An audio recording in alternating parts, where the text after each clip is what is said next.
ओम शांति। 31 मई 2023 के धारणा के मुख्य सार मुख्य पॉइंट 2 सुने। शिव परमपिता परमात्मा ने कहा, बच्चों, मैं ब्रह्मा के इस शरीर में आकर यानी विराजमान रथी आत्मा हूँ। ये अभ्यास करते पूरा देही अभिमानी बनना है और बुद्धि की रेस करनी है। दूसरा पॉइंट है, पूरा बच्चों नष्टो मोहा बनना है। इसलिए ये तुम्हारा राजयोग बच्चों अंतिम जन्म है। अंतिम जन्म में सहन शक्ति और पवित्रता की शक्ति अपने में धारण कर घर गृहस्थ में रहकर कमल फूल समान बनना है। आज का वरदान है, नथिंग न्यू की याद द्वारा करके सभी प्रश्नों को समाप्त कर बिंदी लगाने वाले अचल अडोल भव। आज का वरदान का विस्तार है। शिव बाबा ने कहा, कोई भी बात बच्चों होती है तो यह है कि कुछ नया नहीं हो रहा। हर सीन अनेक बार रिपीट की।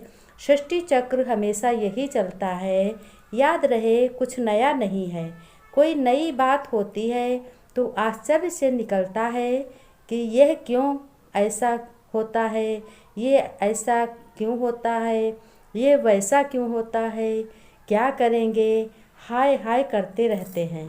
तो बच्चों, क्वेश्चन नहीं करो, फुल स्टॉप लगाओ और बात को समाप्त करो। वहाँ पर तुरंत याद करो, शिव बाबा बिंदु है, मैं आत्मा बिंदु स्वरूप हूँ। जो हो रहा है उसको भी बिंदु लगाकर सभी गलत बातों को देखते रहो।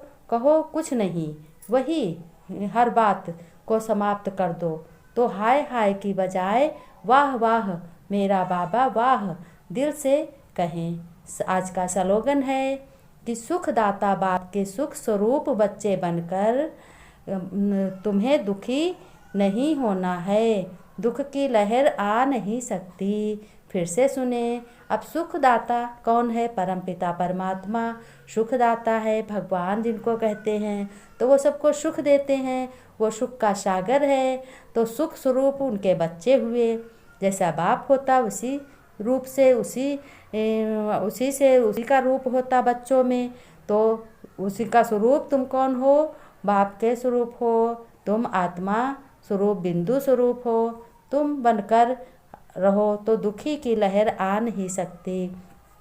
हमेशा यही समझना, मैं बिंदु, मेरा शिव परमपिता परमात्मा बिंदु है। बस फ़र्क इतना है कि हम बिंदु आत्मा शरीर को छोड़कर दूसरा शरीर ले लेते हैं और परमपिता परमात्मा कभी भी शरीर नहीं लेते। वो अजन्मा हैं, वो जन्म मरण से न्यारे हैं। भगवान हमेशा वैसा ही लाइट बना रहती है।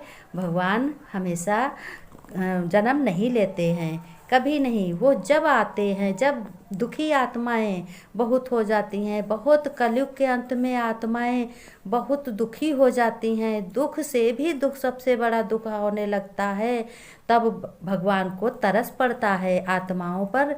तब अपने परमपिता परमात्मा अपने बच्चों आत्माओं को देखने आते हैं और उनका दुख बांटते हैं, उनको दुखी से सुखी बनाते हैं। तो हमें यही याद करना है, हम परमपिता परमात्मा के बच्चे बिंदु स्वरूप हैं और परमपिता परमात्मा हमारा ज्योति बिंदु है। वो सर्वशक्तिमान है। मैं मास्टर सर्वशक्तिमान स्वरूप हूँ। मैं शांति स्वरूप हूँ। मैं सुख स्वरूप हूँ। मैं आनंद स्वरूप हूँ। मैं ज्ञान स्वरूप हूँ। उनका ज्ञान सुनकर तो हम बच्चे कैसे हो गए? ज्ञान स्वरूप हो गए। और उनके ज्ञान में आनंद, अपना ड्रामा का पार्ट बजाते हुए बहुत आनंद आता है। जब डबल रिहर्सल अंदर हम सोचते हैं, देखो बातें हैं, वैसा होता है, वैसा ही सही, सब कुछ ऐसा ही है। आजकल दुनिया में बहुत धोखेबाज हैं, करते कुछ और हैं, कहते कुछ और हैं। तो हमारा बाबा जैसा कहता है वैसा करता है, क्योंकि हमारा बाबा है। हैं? ओम शांति। बाबा को सब लोग प्यार से याद करो और उनके रूप को याद करो।